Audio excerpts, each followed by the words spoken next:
சங்க இலக்கியம் படித்த பேராசிரியர்கள் இங்கே இருப்பீர்கள், தமிழாசிரியர்கள் இங்கே இருப்பீர்கள். உங்களுக்கெல்லாம் தமிழ் முருகன் என்று சொல்ல தெரியும். மற்ற எல்லா கடவுள்களையும் மதம் சமயம் வைத்து சொல்கிற நாம் முருகனை மட்டும் உங்கள் அனைவரையும் சாட்சி வைத்து சொல்லுகிறேன். முருகன் யார் என்றால் தமிழ் கடவுள் என்று சொல்லுகிற உதடுகளும் உயிர்களும் தான் நமக்குள் முழுமையாக இருக்கும் என்பதை மறந்து விடாதீர்கள். அத்தகைய முருகனுடைய அப்பா பெயர் யாராவது சொல்ல முடியுமா? முருகனுடைய அப்பா பெயர் என்ன? சரி, அம்மா பெயர்?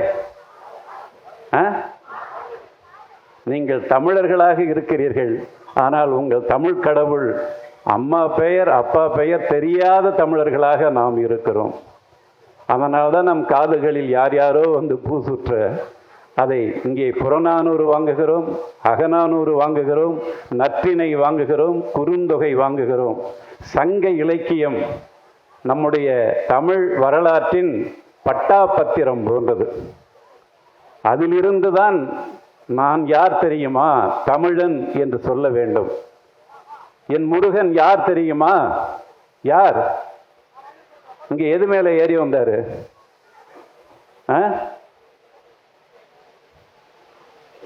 மயில் மேல் ஒரு மனிதன் ஏற முடியுமா? மலை மேல் ஏறுவார். 10 சங்க இலக்கியங்களும் என் முருகன் எதன் மீது ஏறி வந்தது என்றால் யானை மீது ஏறி வந்தான். என் தமிழ் மறவன், என் தமிழ் தலைவன், என் முருகன் என்று சங்க இலக்கியத்தில். பிணிமுக ஊர்தி குறிச்சு வச்சிங்க, அதை கைபேசியில் போய் பாருங்க. பிணிமுக ஊர்தி, முருகன் ஏறி வந்தது பிணிமுக ஊர்தி. யானை என்று என் தமிழ் சொல்ல நீங்கள் எல்லாம் மயில் மீது வருகிறான் என்கிறீர்கள். என் 10 என் சங்க இலக்கியங்களும் முருகனுக்கு ஒரு தலைதான் 2 கைகள் தான் என்று ஒரு தமிழனை சொல்லுகிற போது 6 முகமும் 12 கையும் வந்த அந்த கதைகளை உங்கள் குழந்தைகளுக்கு நீங்கள் சொல்ல முடியுமா என்பதை நீங்கள் சொல்லி பாருங்கள். இது எல்லாமே நான் சங்க இலக்கியத்திலேருந்து சொல்றேன். சங்க இலக்கியம் சொல்கிறது முருகனுடைய அம்மா பெயர் கொற்றவை. கொற்றவை குழவி. முருகன் யார் என்றால் கொற்றவை பெற்ற மகன், குழவி பிள்ளை என்று கொற்றவை குழவி என்று வருகிறது. கைபேசிக்குள் உடனே போட்டு நீங்கள் ஆய்வு செய்யுங்கள். கொற்றவை குழவி. அப்பா பெயர் சங்க இலக்கியத்தில் சொல்லப்படவில்லை. தாய் வழி சமூகத்தின் தலைமை. தமிழிலேயே முதல் 3 பெயர்கள் என்ன என்று கேட்டால், ஒன்று கொற்றவை, நம் தாய், முருகனின் தாய். அடுத்து முருகன், நம் முதல் தமிழ். அடுத்து வள்ளி, அவனுடைய இணையாள். இது உங்களுக்கு சொல்லணுங்கிறதுக்காக, வரலாற்றை சொல்ல வேண்டும் என்பதற்காக. சங்கத்தில் தாய்மை. கிழக்கே போகும் ரயில் யாராவது படம் பார்த்துருக்கிறீங்களா? யாராவது 2-3 பேர் இருக்க மாட்டீங்களா? சரி. அதில் ஒரு காட்சியில் ராதிகா சுதாகருடைய காதலி தான், ஆனால் காதலியே ஆகலை. அந்த நேரத்தில் ஒரு அமாவாசை அன்னைக்கு கவுண்டமணி வந்து, அவங்க முறை பொண்ணு அது, இன்னைக்கு என்ன நாளா? அமாவாசை. இன்னைக்கு என்ன செய்யணும்? இலையில் சோறு சாப்பிடணும். அப்போ பரனில் என்ன இருக்குது? கத்தி இருக்குது. இப்போ அந்த கத்தியை நீ எடுத்து கொடுப்பியா? நான் போய் இலை பறிச்சுட்டு வருவானா என்று சொல்லி ராதிகாவை, உலகம் என்னவென்றே தெரியாத ராதிகாவை யார்? கவுண்டமணி அப்படி தூக்குவார். தூக்கி அப்படி அந்த கத்தியை எடுத்து இறங்கும்போது அவருடைய அந்த மார்பு வழியே அந்த பெண் இறங்குவாள். பாரதி ராஜா அவ்வளோ அழகாக எடுத்திருப்பான். அந்த ஆள் மோசமான ஆள், என்னை கெடுத்த ஆள். நான் பேராசிரியராக போக வேண்டிய என்னை திரைப்பட உதவி இயக்குனராக மாற்றி பாடலாசிரியனாகவும் ஆக்கி தந்த என் ஆண் தாய் தான் பாரதி ராஜா. ஆனால் கவிதை போல எடுப்பான் அந்த ஆள். சங்க இலக்கிய காட்சிக்கு அவருடைய காட்சியை நான் சொல்ல வருகிறேன் என்றால் பாருங்கள், அவனும் ஒரு சங்க இலக்கிய புலவன் தான். கவுண்டமணி மார்பில் அந்த பொண்ணு இறங்குது. காட்சியை முடிச்சிட்டாரு. அதுக்கு இளையராஜா என்ன இசையமைச்சார்னு இனிமேல் தான் போய் தேடணும். அதுக்கு அடுத்த அமாவாசை வந்துடுச்சு. அந்த அமாவாசைக்கு முன்னாடி ஒரு பாறையில் குழந்தைங்கள்லாம் விளையாடுதுங்க.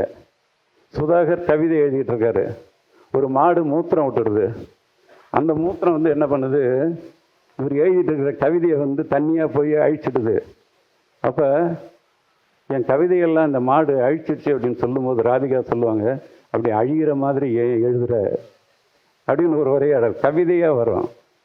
அதுக்கடுத்து அந்த குழந்தைங்களாம், அண்ணா நீங்கள் இப்படி வச்சிங்க, உங்கள் மேலே நான் வந்து கால் வச்சு நாங்கள் ஏறுறோம், எங்களை தூக்குங்க அப்படின்னு ஒரு காட்சி. இது நம்ம விளையாட்டாக சின்ன வயசில் நம்ம விளையாண்ட விளையாட்டு. பாரதி ராஜா என்ற அந்த இயக்குனன் எவ்வளவு சங்க இலக்கிய புலவனுக்கு நிகரானவன் என்பதை இந்த சங்க இலக்கிய தாய்மையோடு அந்த காட்சியோடு நான் சொல்ல விரும்புகிறேன். எவ்வளவு உணர்வுபூர்வமா. அமாவாசை சரியா, இலை பறிக்கணும். அன்னைக்கு ராதிகாவுக்கு உலகம் தெரியாது. ஆனால் இன்றைக்கி அந்த குழந்தைங்களாம் உட்காரும் பொழுது இவன் தூக்கி காட்டணும்ல, எல்லாரையும் தூக்கி தனக்கு உயரமாக காட்டி அதே போல் அதை பார்த்து கொண்டிருந்த ராதிகா, நானும் நிற்கிறேன் என்னை தூக்குவியா என்று கேட்கின்ற போது அந்த கதாநாயகன் தூக்க ராதிகா அப்படி மேலே போவாள். அதற்கடுத்து அந்த கவுண்டமணி மார்பில் இறங்கின மாதிரி இந்த சுதாகர் மார்பில் ராதிகா இறங்குவார். இளையராஜா அந்த இடத்தில் என்ன செய்திருக்கிறார் என்பதையும் நீங்களும் பாருங்கள், நானும் பாடுகிறேன். ரெண்டும் ஒன்றா இருக்காது, வேற இருக்கும்.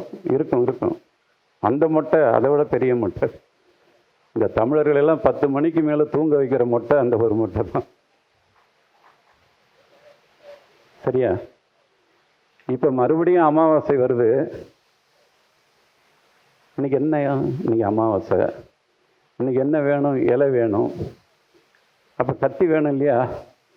நீ பரன்ல நான் தூக்குவேனா, நீ கத்தி எடுத்து கொடுப்பியான் அப்படின்னு உரையாடல் கவுண்டமணி சொல்ல, மாட்டேன் அப்படிங்க ராதிகா. ஏன்? அன்னைக்கு எனக்கு விவரம் பத்தல, இன்னைக்கு எனக்கு விவரம் பத்துடுச்சு. ஒரு காட்சியை பார்த்தீங்களா? அதுக்குள்ளே இருக்கிற சைக்காலஜி பார்த்தீங்களா? ஒரு ஆடவன் தொட்ட பிறகு ஒரு பெண்ணுக்குள் என்ன மாற்றங்கள் நிகழும் என்பதை கிழக்கே போகிற ரயிலில் என் இயக்குனர் பாரதி ராஜா சொன்னார். நான் சுவிட்சர்லாந்துக்கு போயிருக்கும் பொழுது அங்கே ஒரு சட்டம் இருக்குன்னு சொன்னாங்க. எந்த மீன்களை எல்லாம் வேட்டையாடலாம், எத்தனை அளவு இருந்தால் வேட்டையாடலாம், எந்த பருவத்தில் வேட்டையாடலாம் என்று சட்டம் இருப்பதாக சொன்னார்கள். ஆனால் என் சங்க இலக்கியத்தில் ஒரு புலவன் தூரத்தில் இருக்கிறான். இங்கே தூண்டில்காரன் மீன் பிடித்து கொண்டிருக்கிறான். அப்போது அந்த தூண்டில்காரன் கையில் துடித்து ஒரு மீன் அப்படி வந்து மாட்டுகிறது. வலையில் கிடைக்கிற மீன் அது செத்தும் வரும், துடித்து கொண்டும் இருக்கும். அதில் இவனுக்கு தேவையான மீன்களை பிடித்து கொண்டு மீதி விட்டு விடலாம். ஆனால் தூண்டில்காரனுக்கு ஒரு மீன் தான் வரும், அது கையில் வரும், அதுதான் பரிப்பெட்டிக்குள் போகும், பிறகு குழம்புக்கு துள்ளும். இப்போ அவன் கையில் ஒரு மீன் வருது. அந்த மீன் வந்தவுடன் அப்படி துடிக்குது, அப்படி பார்க்குறான், அப்படியே எடுத்து பரிப்பெட்டிக்குள் போடுறான். தூரத்தில் இருந்த புலவன் இருக்கான் அல்லவா, கொலைகாரா கொலைகாரா கொலைகாரா என்று அவன் கூக்குரல் இடுகிறான். ஏய், உன் கைக்கு வந்தத அது என்ன மீனுடா? கயல். கயல் கயல் தெரியும்டா, அது என்ன மீன்டா? பேரையா கேட்டேன். அது துடிக்கும் போதே பார்த்துட்டேன்டா, அது வயிற்றுல 100கணக்கான குழந்தைகளை வைத்திருக்கிற பிள்ளைத்தாச்சி மீன் இல்லையா? நீ தமிழன் இல்லையா? ஒரு 100கணக்கான குழந்தைகளை வயிற்றில் வைத்திருக்கிற அந்த பிள்ளைத்தாச்சி மீனை நீ அந்த தூண்டில் முள்ளில் இருந்து எடுத்து அந்த குளத்தில் போட்டு நீ உன் குழந்தைகளை பெற்றெடுத்து உன் தாய்மையில் கொஞ்சி விளையாடம்மா என்றல்லவா அந்த மீனை நீ முள்ளிலிருந்து எடுத்து குளத்தில் போட்டிருக்க வேண்டும். பரிப்பெட்டிக்குள் போடுகிறாயே என்று சொல்லுகிற போது அவன் பதைத்து எடுத்து குளத்தில் போட்டு விடுகிறான். ஆனாலும் அவனை அந்த புலவன் நீ கொலைகாரன் என்கிறான். எப்படி சொல்றான்? கொலைகாரன் என்கிறான். சினை கயல் மாய்க்கும். சினை கயலை கொல்லுகிறவனே, தமிழன்னு சொல்லிக்கிற அந்த உரிமை எப்படி இருக்கிறதோ அப்படி தமிழனுடைய வரலாற்றையும் புரிந்து கொள்ளுகிற, தமிழனுடைய இலக்கிய ஆழங்களை புரிந்து கொள்ளுகிற அந்த உணர்வு நமக்கு வேண்டும்.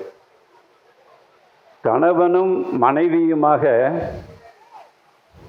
இல்லறம் நடத்துகிற போது கட்டில், அந்த கட்டிலுக்கு உயர்ந்த கால் கட்டில் என்கிறது சங்கத்தமிழ். உயர்ந்த கால் கட்டிலில் பறவையினுடைய இறகுகளால் மெல்லிய அந்த படுக்கைகள் செய்து அதில் படுத்து புரண்ட அந்த கணவன் மனைவியினுடைய அகப்பாடல்கள் அங்கே அழகழகாக இருக்கின்றன. இப்போது குழந்தை பிறந்து விடுகிறது, மனைவி தாய்மை அடைந்து விடுகிறாள், ஒரு குழந்தைக்கு தாயாகவும் ஆகிவிடுகிறாள்.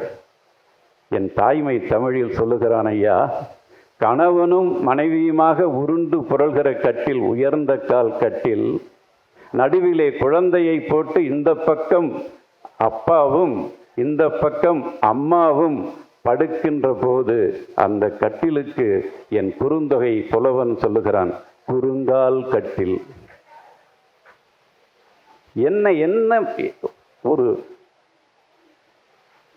தச்சருடைய வாழ்க்கையில் கூட எத்தனை பண்பாட்டு, கணவன் மனைவியாக இருக்கிறது போது உயர்ந்த கட்டில், ஒரு குழந்தை நடுவில் படுத்திருக்கிறது, தவறி விழுந்து விட்டால் அது அடிபட்டு விடக்கூடாது என்கிற குழந்தை வளர்ப்பிற்குள்ளாக ஒரு தாய்மை பண்பை உருவாக்க கட்டிலின் காலை குறைத்து தமிழின் பண்பாட்டை உயர்த்தியவன் ஐயா என் தமிழன். குறுங்கால் கட்டில் மறந்துடக்கூடாது, குறுங்கால் கட்டில். அதைவிட இந்த பாட்டை பாருங்க, தீம்பால். கொஞ்சம் ஒரு தடவை கேட்டுங்க, புரியுதோ புரியலையோ கேட்டுங்க.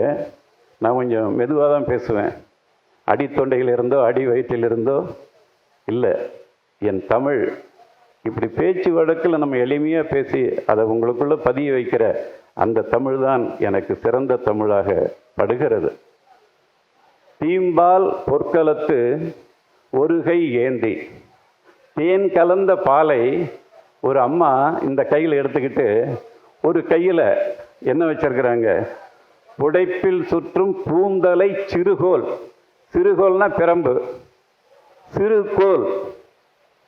அதை எப்படி சுற்றி வச்சிருக்கா தெரியுமா? தான் தலையில் சூட வேண்டிய 4 முழ 6 முழ அந்த மல்லிகை சரத்தை அந்த சிறுகோல் இருக்கிறதவா, அந்த பால் குடிக்கிறதுக்கு இல்லைம்மா எனக்கு பசிக்கல பசிக்கல என்று ஓடுகிற குழந்தையை விரட்டி அடிப்பதை போல் சைகை காட்டி அந்த பாலை குடிக்க வைக்க வேண்டும் என்ற தாயின் கையில் இருக்கிற அந்த சிறுகோலுக்கு என் தாய்மை தமிழ் என்ன செய்திருக்கிறது தெரியுமா?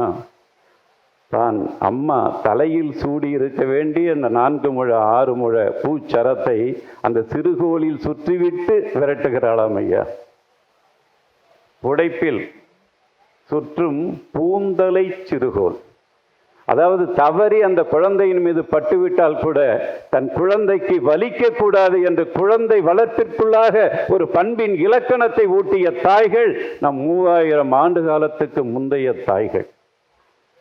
அப்படி தேன் கலந்த பாலை விரட்டி விரட்டி ஊட்டி வளர்த்த தாய் இப்போது அவளுக்கு திருமணம் ஆகிவிட்டது, கணவன் வீட்டில் வாழ்ந்து கொண்டிருக்கிறாள். ஆனால் அரச புரசலா அம்மாவுக்கு ஒரு செய்தி வருகிறது, நம்ம பொண்ணு வாக்கப்பட்ட வீட்டில் ஏதோ கொஞ்சம் வறுமைப்பட்டு இருக்காங்க போல இருக்கு. சொன்னாங்க, நான் எப்படி வளர்த்த பிள்ளை, தேனும் பாலும் கலந்து நான் அப்படி ஊட்ட ஊட்ட பசிக்கலன்னு சொன்னவே என் மவ அங்கே பசியில் கிடக்கிறாயா, என் மனசு தாங்கலை அப்படின்னு சொல்லிட்டு அந்த தாய்மை அவளுக்கு என்னென்னலாம் பிடிக்குமோ, காடை பிடிக்குமோ, கவுதாரி பிடிக்குமோ, மீன் பிடிக்குமோ, விரால் பிடிக்குமோ, இறால் பிடிக்குமோ, எல்லாத்தையும் அந்த செல்வ செழிப்பு வீட்டில் அவள் சமைத்து அதை அவள் விரும்புகிற மாதிரி சமைத்து அதை எல்லாத்தையும் வச்சு இதை கொண்டு போய் முதல்ல என் பொண்ணுக்கு கொடுத்துட்டு வா என்று அந்த தாய்மை விரட்டுகிறது அப்பாவை. அப்பா அதெல்லாம் தூக்கிக்கிட்டு எவ்வளோ தூரம் நடந்தார்னு தெரியல. அந்த கிலோமீட்டர் விவகாரம்லாம் சங்க இலக்கியத்தில் கிடையாது. ஆனால் அப்பா வராரு. அப்பாவுக்கு முன்னாடி அம்மாவுடைய கறி குழம்பு வாசனை, மீன் குழம்பு வாசனை மகளுக்கு வருது. அப்போ உள்ள இது அம்மா வாசனையாக இருக்க அப்படின்ட்டு வெளியில் வரா. வந்த அப்பன் அப்படியே வேர்த்து விறுவிறுக்க வரான்.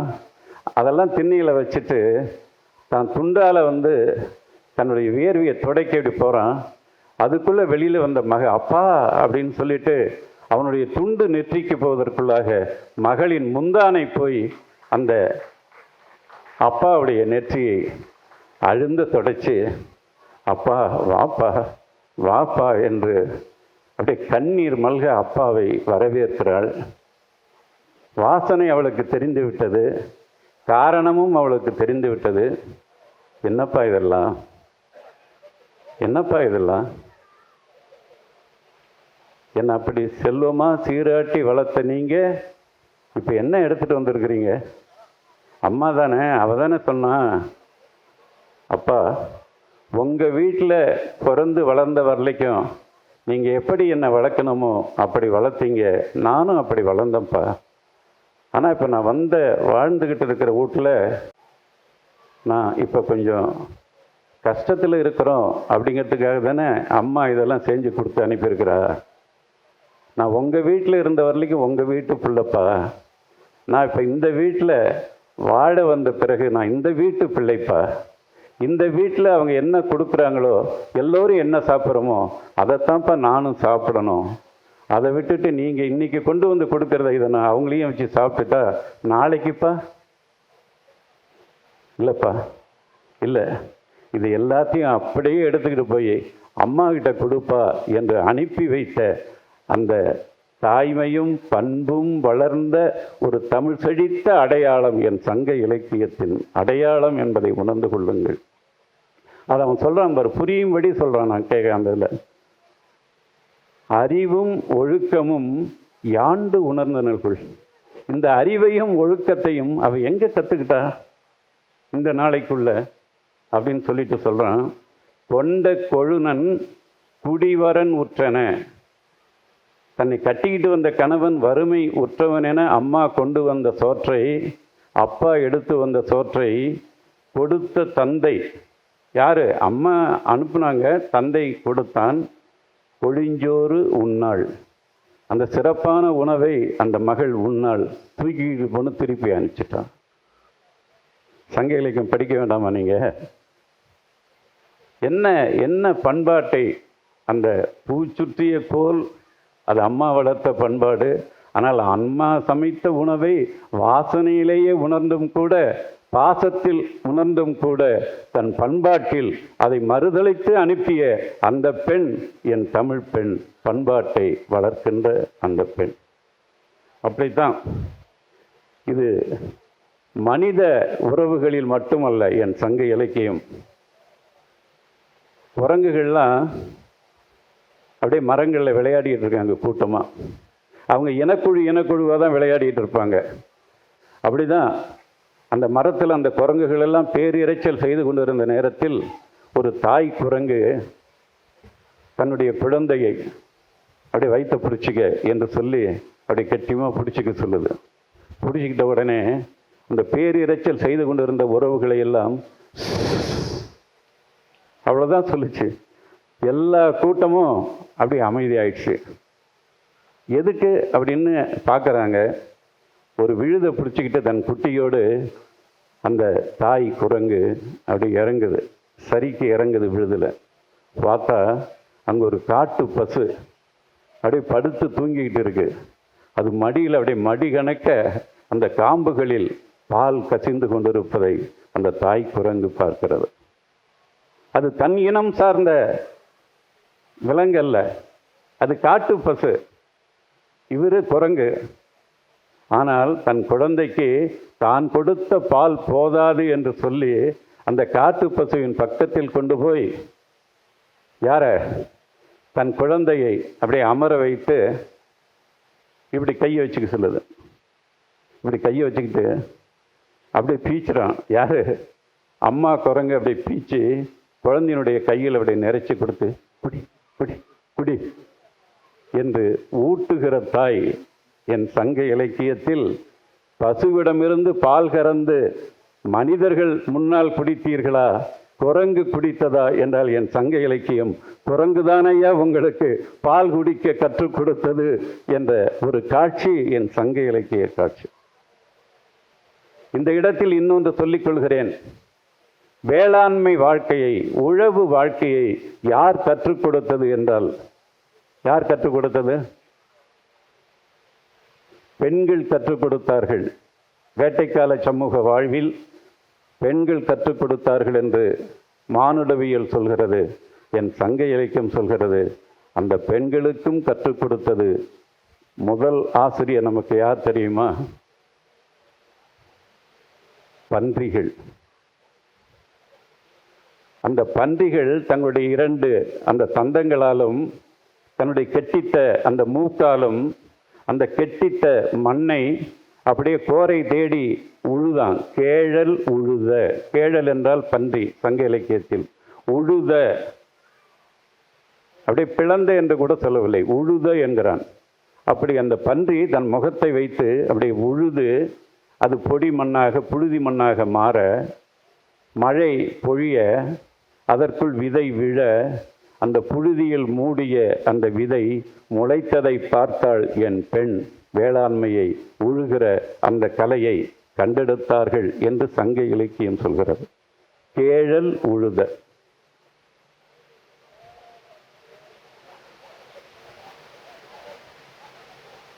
தாய்மையை பாருங்கள். இப்போ நம்ம வீட்டுக்கு நம்ம பிள்ளை ஒரு பையனையோ அல்லது ஒரு பெண்ணையோ அழைச்சிக்கிட்டு வந்து, இந்த தம்பி, இந்த பாப்பா என்னை கூட படிக்கிறவங்க என்று சொன்னால், தமிழர்கள் தமிழர்கள் தமிழர்கள் தமிழர்கள் என்று சொல்லிக் கொள்கிறீர்களே, அந்த குழந்தையை அழைத்து வந்தால் நீ எந்த தெருமா? கீழே தெருவா? உங்கள் அப்பா என்ன செய்கிறாரு என்று கேட்கக்கூடிய தமிழர்களின் கேடுகட்ட வாழ்க்கைக்குள்ளாக ஒரு படிப்பினையை சொல்லிக் கொடுக்கிறது என் சங்க இலக்கிய ஒரு காட்சி. ஒரு மான் ஒரு குழந்தையோடு அது மேய்ந்து கொண்டிருக்கிறது. அந்த மேய்ந்து கொண்டிருக்கிற நேரத்தில் ஒரு கொடிய விலங்கு வந்து அந்த மானை அடித்து சாப்பிட்டு விடுகிறது. தனித்து நிற்கிறான் பிள்ளை, மான் பிள்ளை, மான் இனத்தை சார்ந்த பிள்ளை. அந்த பக்கமாக அம்மாவிடம் பால் குடித்து விட்டு வந்த ஒரு காட்டு பசுவினுடைய குழந்தை அந்த மான் குழந்தையை பார்க்கிறது. அது வேறொரு இனம் என்று அந்த குழந்தை நினைக்கவில்லை. நண்பா, நாம் 2 பேரும் விளையாடலாமா என்று கேட்கிறது. அப்போது அந்த குழந்தை, என் அம்மா இப்போதுதான் கொல்லப்பட்டாள், அந்த வழியில் நான் வருந்தி கொண்டிருக்கிறேன் நண்பா என்று சொல்லுகிறது. ஐயோ, அம்மா இல்லையா, நீ வா வா என்று காட்டு பசுவின் இனத்தை சார்ந்த குழந்தை மான் இனத்தை சார்ந்த குழந்தையை நண்பனாக அழைத்து போய் அம்மாவிடம் நிறுத்துகிறது. அந்த அம்மா, இது யாருப்பா என்று கேட்கிறது. என்னுடைய நண்பன் அம்மா, தற்போதுதான் அவங்க அம்மா கொல்லப்பட்டிருக்காங்க, தனிச்சு நின்னா இந்த என் நண்பன் என்று சொன்னபோது, வாங்கப்பா, என் மடி நிறைய பால் இருக்கு, 2 பேரும் சாப்பிடுங்க என்று இனம் பார்க்காமல் மடிகாட்டிய தாய் ஐயா உங்கள் தமிழ் தாய்கள். ஆனால் உங்கள் இனத்தில் பிறந்து உங்கள் இன குழுவில் பிறந்த ஒரு தமிழனை தீண்டத்தகாதவர் என்று சொல்ல எப்படியடா இந்த தமிழர்களுக்கு இந்த முட்டாள்தனமான உணர்வுகள் வந்தது? ஒரு குடியில் பிறந்தீர்கள், நீ என் தெருவிற்கு வராதே, செருப்பு போட்டு நடக்காதே, இடுப்பில் துண்டை கட்டு என்று சொன்ன, இன்னும் சொல்லிக் கொண்டிருக்கிற, இன்னும் வீட்டிற்குள் அழைத்து உணவு தர மறுக்கிற தமிழர்களே, உங்கள் மனசாட்சியின் பக்கம் நிற்கிறேன். ஒரு காட்டு பசுக்கு இருக்கிற அந்த இனமறந்த அறிவு எப்போதடா உங்களுக்கு வரும்? எப்போது வரும்? இதெல்லாம் வந்தால்தானே தமிழ் தேசியம் வரும்.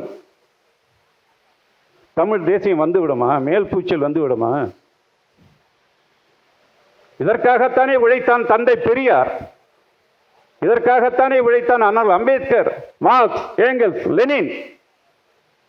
இந்த காட்டு பசுவை சாட்சி வைத்து சொல்லுகிறேன், இந்த உணர்வு நமக்கு என்றைக்கு வருகிறதோ அன்றைக்குத்தான் தமிழனை தமிழன் ஆழ்வான், தமிழன் அடுத்த உலகங்களை வெல்வான் என்பதை உணர்ந்து கொள்ளுங்கள்.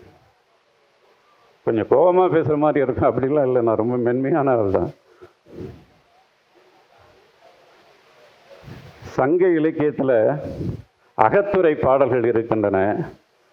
ஆனால் அதில் அப்பன்கள்லாம் யாரு, அண்ணன் தம்பிகள்லாம் யாரு, அம்மாக்கள் யாரு, செவிலி தாய்கள் யாருன்னு பார்த்தா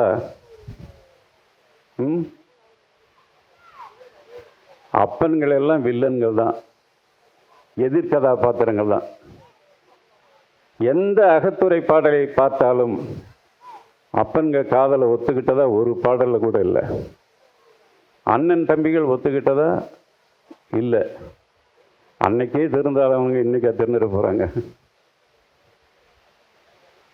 ஆனா அம்மாக்கள் இருக்காங்களே, அம்மாக்கள் மகளுடைய காதலுக்கு துணை போகிற முதல் உயிர், முதல் உறவு அம்மாக்கள் தான். அது பெற்றெடுத்த அம்மாவும் சரி, செவிலி அம்மாவும் சரி. இங்க பாருங்க, அந்த பொண்ணு போயிட்டலாம், இவ தான் அனுப்புனா. இவனை ஒத்துக்க மாட்டானு, இந்த ஆம்பளை பசங்க இருக்கான்லே இவனை ஒத்துக்க மாட்டானுங்க.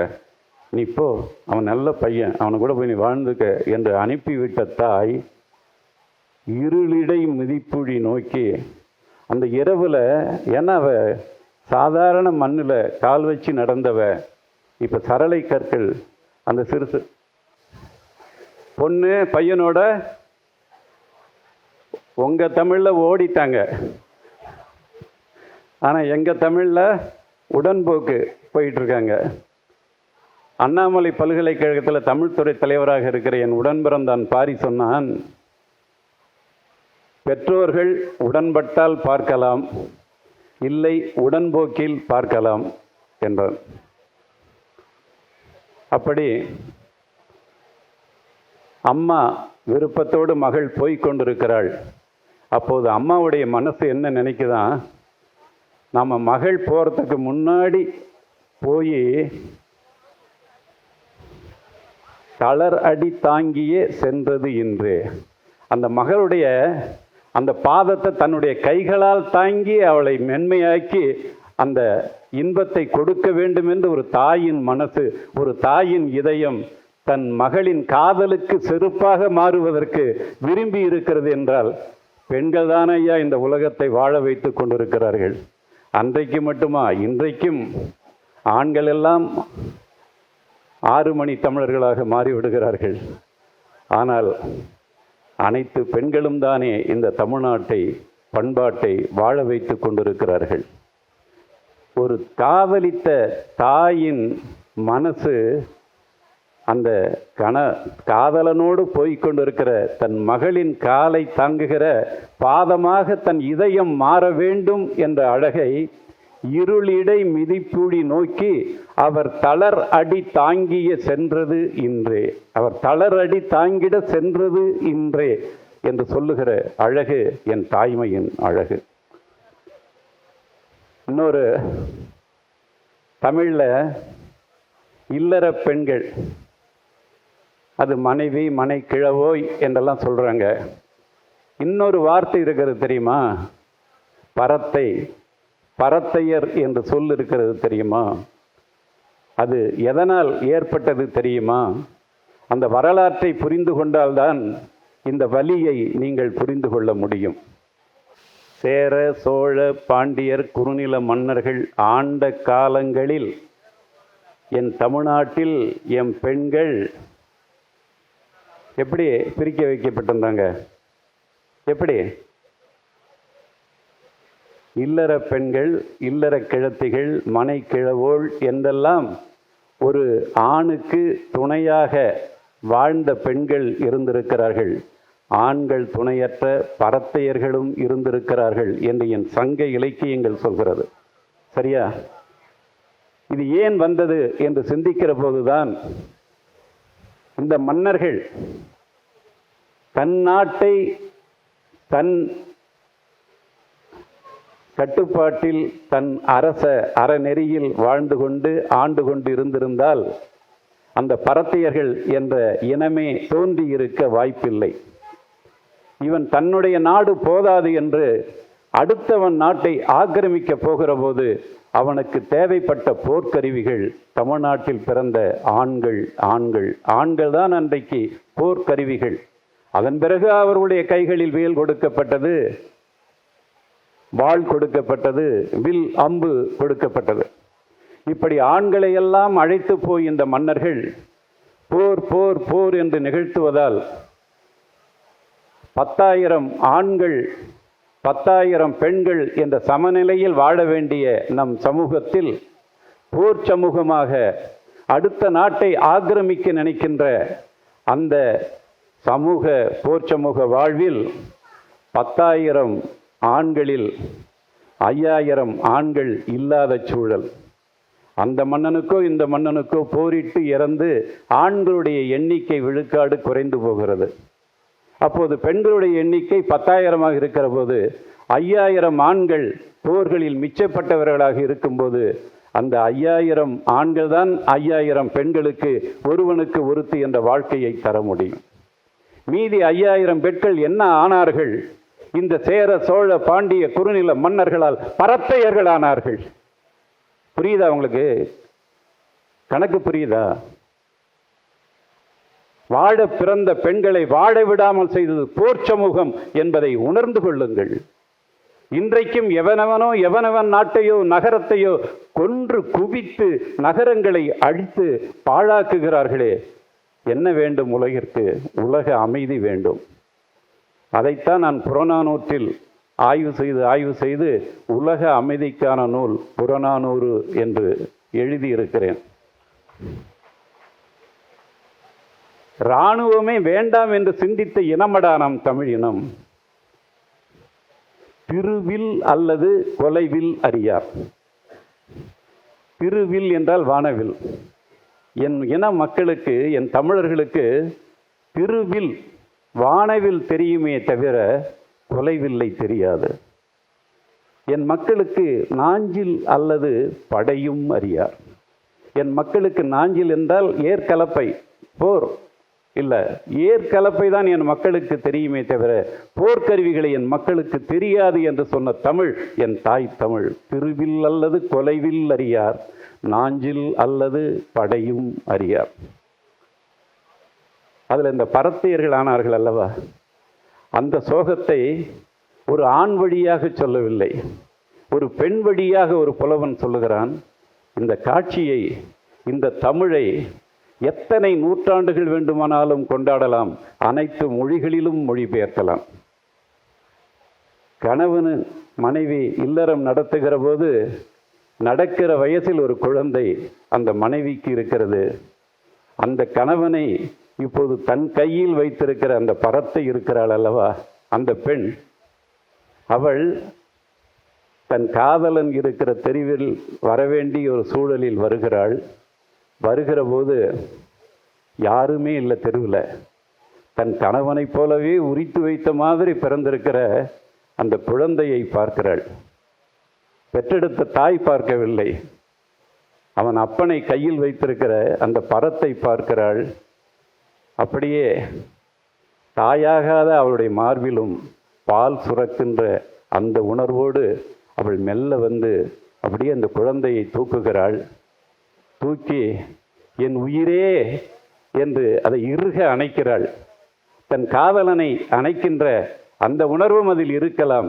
ஆனால் தான் ஒரு தாய் ஆக முடியாத பரத்தை வாழ்வுக்குள் இருந்தாலும் எனக்கு ஒரு குழந்தையை கொடுத்திருக்கிறானே என்று என் உயிரே என்று அவள் இறுக அணைக்கிறாள். அப்போது அம்மா வந்து வெளியே பார்த்து விடுகிறாள். இவள் பார்க்கவில்லை. அப்படியே மெல்ல வந்து அந்த பரத்தையையும் பரத்தையின் இறுக அணைத்த குழந்தையும் ஒரு சேர அணைக்கிறாள். அப்படி பார்த்துட்டு அவள் நடுங்கிறா, அப்படி நாணுகிறாள், கூசுறா. அப்ப அந்த குழந்தையினுடைய அம்மா சொல்கிறாள், நீ என்னடி பாவம் செய்தாய்? நான் என்ன பாவம் செய்தேன்? இது பெண்கள் செய்த பாவம் இல்லை, இந்த மன்னர்கள் என்றும் போர் வீரர்கள் என்றும் இந்த ஆண்கள் செய்த பாவமடி. இதில் நீ என்ன செய்தாய், நான் என்ன செய்தேன்? நாம் அல்ல, இந்த குழந்தைக்கு நீ யார் தெரியுமா என்று அந்த பெற்றெடுத்த தாய் சொல்லுகிறாள் அந்த பரத்தை பெண்ணிடம், நீயும் தாயை இவர்க்கு. எந்த இலக்கியத்திலாவது கேட்க முடியுமா? நீயும் தாயை இவர்க்கு. நீயும் இந்த குழந்தைக்கு அம்மா தாண்டி. இது நாம் செய்த தவறல்ல, இந்த போர் வெறியில் இந்த ஆண்கள் செய்த தவறு தானடி. இப்படி நீ பரத்தையாகவும் நான் குடும்ப பெண்ணாகவும் என் குழந்தையை நீ கொஞ்சுகிற அந்த வேதனைக்கும் உருவான அந்த காட்சி இதுதானடி என்று சொல்லுகிற போது, தேர் வழங்கு தெருவில், தேர் ஓடுகிற தெரு, தமியோர் கண்டே, அந்த குழந்தையை தனியாக கண்டு கூர் எயிற்று அறிவை, அப்படியே அழகானவள் என்று சொல்கிறாள் அந்த பெண். குறுகினள், அந்த குழந்தையை நெருங்கினாள். யாவரும் காணுனர் இன்மையன், யாரும் பார்க்காதால வருக மாள என் உயிர், என் உயிரே என்று அப்படி கட்டி அணைக்கிறாள். மாசுயில் குறுமகள் என்கிறாள். நாம் பரத்தை என்கிறோம், இளங்கோவடிகள் கூட ஏதாவது சொல்லி இருக்கலாம். வள்ளுவன் கூட விலைமகள் என்று சொல்கிறான், பரத்தையை சொல்லி இருக்கக்கூடாது. ஆனால் மாசுயில் குறுமகள் எவன் பேதுற்றனை, எதற்காக இப்படி வேதனைப்படுகிறாய், நீயும் தாயை இவர்க்கு என்று சொன்ன தமிழ் என் பண்பியல் தமிழ். போர் வேண்டாம் என்பதற்கான ஒரு உணர்வை உருவாக்குகிற தமிழ் என் தாய்மை தமிழ். இவன் மாட்டை அவன் ஓட்டுறது, அவன் மாட்டை இவன் ஓட்டுறது, மாடுபிடி, அவன் மந்தையை ஓட்டி கொண்டு வருவது, அதை அவன் தடுப்பது, இதற்குள்ளாக சண்டை நடக்கும். அதில் ஒரு காட்சியை பாருங்க. மாடுகளை ஓட்டிக்கொண்டு வீரர்கள் வேக வேகமாக ஓட்டிக்கொண்டு வருகிறார்கள். அப்போது அதை தடுத்து நிறுத்தி மீட்பதற்காக ஒரு போர் வீரன் வருகிறான். அப்போது அவர்கள் அடிக்கிற அடியில் இந்த தார்குச்சி அல்லது சாட்டை கழியால் அடிக்க அடிக்க தாய் பசு ஓடிக்கொண்டே இருக்கிறது. ஆனாலும் மா மா மா என்று அந்த தாய் பசு கதறுகிறது. மே மே மே அப்படின்ட்டு இந்த குழந்தையும் கதறிக்கொண்டு அதன் பின்னால் ஓடுகிறது. ஆனால் தாயின் வேகத்திற்கு இந்த குழந்தையால் ஓட முடியவில்லை. அப்படி தேங்கி நிற்குது, அப்படியே தேம்பி தேம்பி அழுது. எது? சங்க இலக்கிய புலவன் சொல்வது, அந்த தாய் பசுவனுடைய அந்த குழந்தை, அம்மா ஓடிக்கொண்டு இருக்கிறாள். அவன் பண்ணையார் அடிக்க அந்த சாட்டை கழியால் அடி வாங்கிய ஒரு உழைக்கும் தாயை போல அந்த மாடு ஓடிக்கொண்டிருக்கிறது. ஆனால் இந்த கன்றின் கால்களுக்கு ஓடுகிற வலுவில்லை, தெம்பில்லை. அப்படியே நின்று இப்படி பார்க்குது. அவன் போர் வீரன்தான், அவன் தன் மாடுகளை மீட்க வேண்டும் தான். ஆனால் இந்த குழந்தை எங்கள் அம்மா எங்கள் அம்மா எங்கள் அம்மா என்ற ஒரு குழந்தை கத்துவதைப் போல அவனை பார்க்கிறதாம். அந்த பார்த்தவுடன் அது கண்ணீர் வடிக்கிறதாம். அந்த கன்று, சின்ன கன்று கண்ணீர் வடிக்கிறதாம். அவன் போர் வீரன் என்பதை மறந்துவிட்டு அந்த ஆணுக்குள் இருந்த தாய்மை அவனை முட்டி போட்டு அந்த கன்றுவிடம் குனிய வைக்கிறது. அழாதேம்மா அழாதே என்று கண்ணீரை துடைக்கிறானாம். அந்த நேரம் பார்த்து எதிரி மார்பில் அம்பு விட அதில் இறந்தவனுக்கு நடுகள் வைத்த இனம் ஐயா இந்த இனம். அந்த கன்றின் கண்ணீரை துடைக்கிறான். அந்த நேரத்தில் அவனை கொல்லுகிற அந்த காட்சியை சொல்லி அந்த நடுகளுக்கு மாலை சூட்டி வழிபடுகிறார்கள் என்று சொல்லுகிற போது அந்த போர் வேண்டாம் என்ற அந்த உணர்வை அந்த பாடலுக்குள்ளும் நமக்குள் திணிக்கிறான். அதை போல நாம் குழந்தைகளுக்கெல்லாம் என்ன சொல்லிக் கொடுக்கிறோம்? காக்கா என்றால் அது ஏமாற்றி பிடுங்கிக் கொள்ளும். வடக்கதா தானே சொல்லுது. நரி என்ன செய்யும்? அதுவும் ஏமாத்துறது தானே. நல்ல பாட்டு பாடுன்னு சொல்கிற அந்த நரி தானே. ஆனால் என் சங்க இலக்கிய சென்னாய், நரிகளை விட கொடுமையான விலங்கு என்று சொல்லப்படுகிற சென்னாய், அதை வைத்து ஒரு காட்சி சொல்லுகிறான். என் சங்க தாய்மைக்கு இதை விட சிறந்த எடுத்துக்காட்டு சொல்ல முடியாது. அப்படியே சென்னாய் வருது, வேட்டைக்கு தான் வருது. அதுக்கு பன்றி அல்லது பன்றி குட்டிகள் வேண்டும். அந்த பன்றி குட்டிகள் ஒரு தாயோடு அப்படியே மார்பில் பால் குடித்து கொண்டு அந்த பன்றி கோரை தின்று கொண்டிருக்கிறது. அதை பார்த்த சென்னாய் அந்த தாய்ப்பன்றியை விரட்டிவிட்டு ஒரு 4-5 குட்டிகளை கவ்வி தின்று பசியாறி விட்டு போகலாம். பசியாறுவதற்குத்தான் அந்த சென்னாய் வந்தது. ஆனால் அந்த சென்னாய், அடடா, ஒரு பெற்றெடுத்த குழந்தைகளுக்கு கோரைகளை தின்று கொண்டே பால் கொடுக்கிற இந்த தாய் எவ்வளவு அன்பான தாய். அந்த தாய்க்கு இடையூறு செய்யலாமா? அந்த குழந்தைகளை தின்று நாம் பசியாற வேண்டாமா? அந்த குழந்தைகள் இந்த தாயிடம் பசியாறட்டும் என்று அந்த சென்னாய் ஒதுங்கி போகிறதாம். அம்மா, இனி சென்னாயோ நரியோ வஞ்சகமானவை என்று நீங்கள் எல்லா சென்னாய்களுக்கும் அந்த குற்றத்தை சுமத்தி விடாதீர்கள். அந்த வரியை சொல்லட்டுமா? இப்போ சொல்லும்போது உங்களுக்கு புரியும். ஈர் புணர்வு புணர்ந்த சென்னாய் ஏற்றை குருளை பன்றி கொள்ளாது கழியும். அவற்றை கொள்ளாமல், அவற்றை உணவாக ஏற்றுக்கொள்ளாமல் அது ஒதுங்கி போகிறது என்று சொல்லுகிற அந்த தாய்மை, பசிக்கு அதுதான் உணவு என்று தெரிந்தும் கூட இந்த இடத்தில் இந்த பசியை, அந்த குட்டிகளை தின்று நாம் பசியாற வேண்டாம், அந்த தாய்மையை நாம் இடையூறு செய்ய வேண்டாம் என்று போன சென்னாய்களை உற்று கவனித்து எழுதிய தமிழில் இன்றைக்கு எத்தனை சென்னாய்கள் என் தமிழ் வாழ்வை கெடுக்க உள்ளே புகுந்து சூழ்ச்சிகள் செய்து கொண்டிருக்கின்றன என்பதை நீங்கள் உணர்ந்து கொள்ள வேண்டும். ஒரு அழகான பாட்டு. யார் யாரெல்லாம் போரிட வேண்டும், யார் யாரெல்லாம் போரிடும் இடத்தை வேடிக்கை பார்க்க வேண்டும் அல்லது பாதுகாப்பான இடத்தில் இருக்க வேண்டும் என்று என் புறநானூறு சொல்கிறது. யார் யார் தெரியுமா? ஆவும் பசுக்களும், பசுக்களின் இயல்புடைய பார்ப்பனர்களும், நோயுற்றவர்களும். யார் யாரு? பசுக்கள், பசுக்களின் இயல்புடைய பார்ப்பனர்கள், நோயுற்றவர்கள், தென்புலத்தார் இருங்கடன் இருக்கும் பொன்போல் புதல்வர் பெறாதீரும். தாய்மையுற்று தன் வயிற்றில் குழந்தையை கருவாக சுமந்து கொண்டிருக்கிற அந்த தாய்மைக்கு உரிய கருவுற்ற பெண்களும், அவர்கள் எதற்காக அந்த ஒரு உயிரை கூட வீணாக்கக்கூடாது என்பதற்கு அவன் சொல்லுகிற வார்த்தை தான் தென்புலத்தார். தென்புலத்தார்னா யாருன்னு தெரியுமா? திருவள்ளுவர் கூட தமிழர்களை பற்றி திருக்குறளில் பதிவிடவில்லை என்று சொல்லுகிறார்கள்.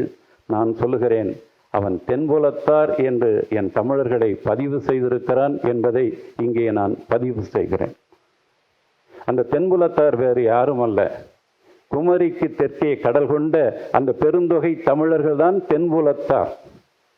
அந்த தென்புலத்தார் அங்கே பெருந்தொகையாக அழிந்து அவர்களிலிருந்து மிச்சப்பட்டு நாம் பல்வேறு இடங்களுக்கு வந்து இன்றைக்கு இவ்வளவு பெருகி இருக்கிறோம். 8 கோடி 9 கோடி என்பது அந்த தென்புலத்தார் பெற்றெடுத்த அந்த பிள்ளைகளின் தொடர்ச்சிதான் ஐயா நாம் எல்லாம். அந்த தென்புலத்தார் பெருந்தொகையாக நம்முடைய அந்த இனக்குழு இறந்ததை ஈடுகட்ட வேண்டும் என்றால் நாம் ஒரு வயிற்றில் வளர்க்கிற ஒரு உயிரை கூட வீணாக்கிவிடக் கூடாது என்பதற்காகத்தான் தென்புலத்தார் இருங்கடன். இருங்கடன் என்ன? அதை சமநிலைப்படுத்த வேண்டும், அதை பெருக்க வேண்டும் என்பதற்காக அந்த இருங்கடன் இருக்கும் பொன்போல், அது என்னதான் சொல்றோம் பாருங்க, அப்படியே பொன்போல் புதல்வர் பெறாதீரும். அத்தகைய கர்ப்பிணி பெண்களும் பாதுகாப்பான இடங்களில் வைத்துவிட்டுத்தான் இந்த மன்னர்கள் எல்லாம் சண்டையிட்டிருக்கிறார்கள் என்று அந்த போரின் இலக்கணத்தில் கூட அந்த தாய்மைக்கு தந்த இன்றியமையாமை என் சங்க தாய்மையில் சுட்டப்பட்டிருக்கிறது. அப்படித்தான் சங்க இலக்கியத்தில் எங்க பார்த்தாலும் மரம் வெட்டினான் என்ற சொல்லாடலையே நீங்கள் பார்க்க முடியாது. 3000 ஆண்டுகளுக்கு முன்னால். இன்றைக்கு காடுகள் எல்லாம் மொட்டையாகின்றன, ஆறுகள் எல்லாம் சொட்டையாகின்றன, மலைகள் எல்லாம் தின்று தீர்த்து விட்டார்கள். ஆனால் சினை கயல் மாய்க்கும் என்கிறான். சங்க இலக்கியத்தில் நீ மரம் வெட்டுவது உனக்கு வீடு கட்டுவதற்குத்தான், நீ மரம் வெட்டுவதற்கு, நீ அமர்வதற்கான நாற்காலி செய்வதற்குத்தான். உன் தேவை எனக்கு தெரிகிறது. ஆனால் என் தமிழின் அறத்தின் தாய்மையின் பார்வையில் நான் உன்னை கொலைகாரன் என்றுதான் பதிவு செய்வேன். 3000 ஆண்டு காலத்துக்கு முந்தைய நியாயமான நீதிபதிகள், மதுரையை தாண்டிய நீதிபதிகள் என்ன சொல்றான் தெரியுமா? மரம் கொன்று, எடுத்து பாருங்க, மரம் கொன்று, மரத்தை கொன்றவனே கொலைகாரனே என்றுதான் பதிவு செய்கிறான். காடு கொன்று நாடாக்கி தான் சொல்றான். காடுகளை வெட்டி நாடாக்கினீர்கள் என்று சொல்லவில்லை. காடுகளை கொன்ற கொலைக்காரர்களடா நீ என்று 3000 ஆண்டுகளுக்கு முன்னாலே சொல்லிவிட்டு போய்விட்டான். அப்போது இங்கே நாம் அமர்ந்திருக்கிற 99 விழுக்காட்டுக்காரர்களும் அவர்களுடைய பார்வையில் நாமும் உள்ளே போக வேண்டியவர்கள் தான், இல்லைங்களா? நற்றிணையில் ஒரு வரி இருக்கிறது பாருங்கள், எல்லா கூட்டங்களிலும் இதை சொல்வேன். மரம் சா மருந்தும் கொள்ளார். என் உடலில் ஒரு நோய் இருக்கிறது என்றால் அந்த நோயை நீக்கிக் கொள்வதற்கு அதோ அந்த மரத்தில்தான் மருந்து இருக்கிறது என்றால் அந்த மரத்திலிருந்து 4-5 இலைகளை பறித்து சாறு காய்ச்சி குடிப்பதனால் என் உடலில் இருக்கிற நோய் நீங்குமானால் நான் அந்த மரத்திலிருந்து 4-5 இலைகளை பறிக்க சம்மதிப்பேன். அந்த மரத்திலிருந்து 4-5 பூக்களை பறித்து சாறு காய்ச்சி குடிப்பதனால் என் உடலில் இருக்கிற நோய் நீங்குமானால் நான் அந்த மரத்திலிருந்து 4-5 பூக்களை மட்டும் பறித்து சாறு காய்ச்சி குடிக்க சம்மதிப்பேன். அந்த மரத்தை தொட்டு வெட்டி கொன்று அதன் பிறகுதான் அதிலிருந்து ஒரு மருந்தை எடுத்து நான் உட்கொண்டு என் உடலில் இருக்கிற நோயை நீக்கிக் கொண்டு நான் நீண்ட நெடுங்காலம் வாழ வேண்டும் என்ற சூழல் வருமானால் அந்த சூழ்நிலையிலும் கூட நான் என்னை சாகடித்துக் கொள்வேனே தவிர அந்த மரத்தை தொடமாட்டேன், வெட்ட மாட்டேன், கொல்ல மாட்டேன் என்று சொன்ன தமிழடா நம்முடைய தமிழ். மரம் சா மருந்தும் கொள்ளார். வீட்டுக்கு முன்னாடி எழுதி வைங்கய்யா, மரம் சா மருந்தும் கொள்ளார் என்று வாழ்ந்த இனமடா நாம்.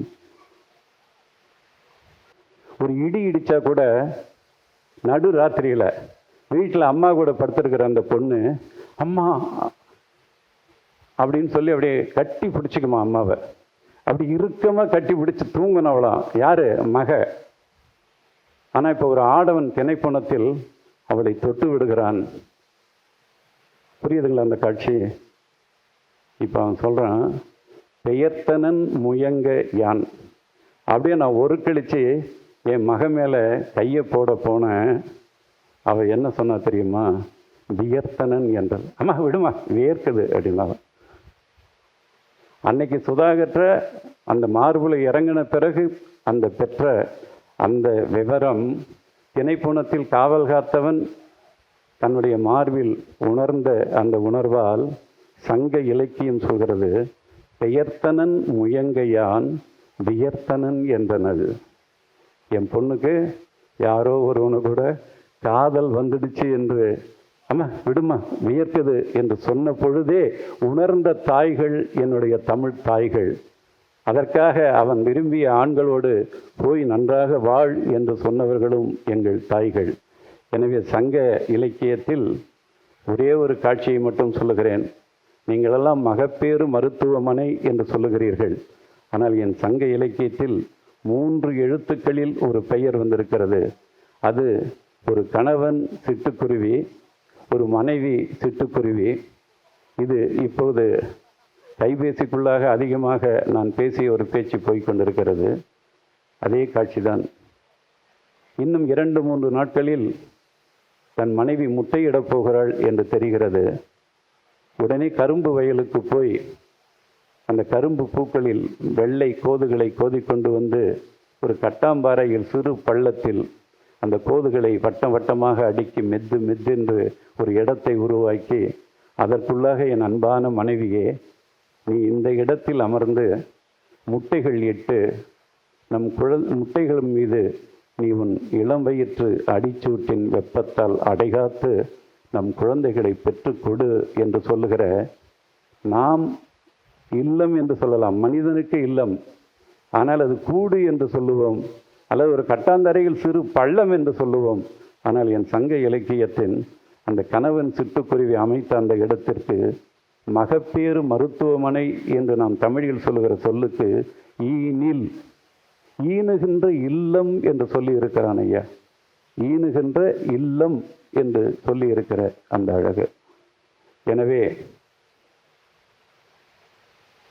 அவனுடைய அறிவியலுக்குள்ளும் ஒரு தாய்மை இருக்கிறது.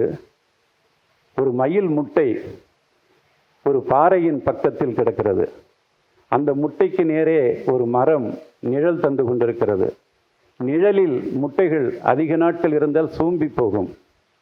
ஆனால் அந்த புலவன் என்ன செய்கிறான் தெரியுமா? அவனுக்குள் இருக்கிற தாய்மை அந்த மயில் முட்டையை அங்கே விளையாடி கொண்டிருக்கிற ஒரு குழந்தையினுடைய கையில் அந்த மயில் முட்டையை எடுத்து கொடுத்து விடுகிறான்.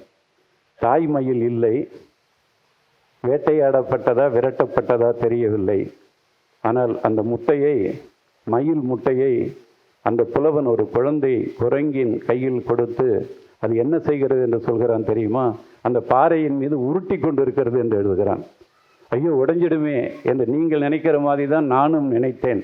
ஆனால் உரையாசிரியர்களின் விரல் பிடித்து போன போதுதான் அதற்குள் இருக்கிற அறிவியல் உண்மை தெரிந்தது. அந்த மயில் முட்டை அந்த சூரிய வெப்பத்தை தாங்கி இருக்கிற அந்த வழவழப்பான பாறையில் ஒரே சீராக உருட்டுகிற போது அந்த தாய் வயிற்றின் இளஞ்சூட்டாக அந்த பாறையின் அந்த வெப்பத்தை வாங்கி அந்த மயில் முட்டை தாயாகி குஞ்சு பொரிக்கும் என்கின்ற ஒரு அறிவியல் உண்மையை 3000 ஆண்டுகளுக்கு முன்னால் இன்றைக்கு மின்சார வெப்பத்தால் குஞ்சுகள் பொரிக்கின்ற அறிவியல் வளர்ந்து விட்டது. ஆனால் 3000 ஆண்டுகளுக்கு முன்னால் ஒரு பாறையின் வெப்பத்தில் மயில் முட்டைகளை பொரிக்க வைத்த தாய்மை என் தமிழ் மொழிக்கு உண்டு என்று சொல்லி அந்த தாய்மையை போற்றி வணங்கி விடைபெறுகிறேன். நன்றி, வணக்கம்.